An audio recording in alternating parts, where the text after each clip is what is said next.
అన్నం మిగిలిందనో, ఒకేసారి వండేస్తే గిన్నెలు కడగక్కర్లేదనో మనలో చాలా మంది వండిన అన్నాన్ని, కూరల్ని మళ్లీ మళ్లీ వేడి చేసి తింటూ ఉంటారు. నిజానికి ఇలా ఆహార పదార్థాల్ని పదే పదే వేడి చేయడం ఏమాత్రం మంచిది కాదంటారు నిపుణులు.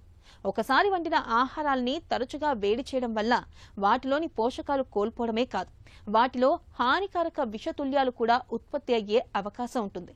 ఒకసారి వండిన ఆహారాల్ని పదే పదే వేడి చేయడం ఎందుకు మంచిది కాదో ఇప్పుడు తెలుసుకుందాం.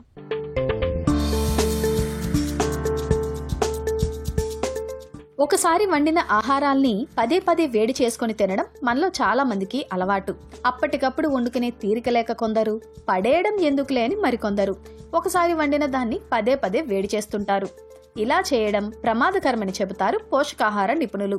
ఆహారాన్ని పదే పదే వేడి చేయడం వల్ల అవి పోషక విలువల్ని కోల్పోతాయి.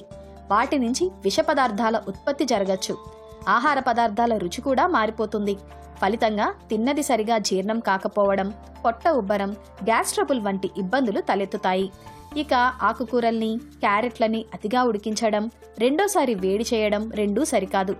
వీటిల్లో ఉండే ఇనుము, నైట్రేట్లు, ఇతర పోషకాలు శరీరానికి ఏ మేలు చెయ్యకపోగా హానికరంగా మారతాయి. కార్సినోజెనిక్ ప్రాపర్టీలు విడుదలై క్యాన్సర్కు కారణమవుతాయి. మరీ తప్పనిసరి అయితే బాగా మరిగిన నీళ్లల్లో గిన్నె ఉంచి గోరువెచ్చగా అయ్యాక తినొచ్చు. అలాగే గుడ్లను కూడా వండిన వెంటనే తినేయాలి. తిరిగి ఎట్టి పరిస్థితుల్లోనూ వేడి చేయకూడదు. అలా చేస్తే అందులోని పోషకాలు వ్యర్థాలుగా మారిపోతాయి.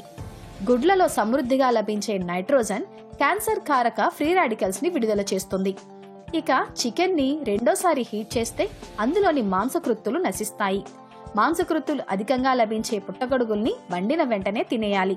నిల్వ ఉంచడం, మళ్లీ మళ్లీ వేడి చేయడం రెండూ సరికాదు.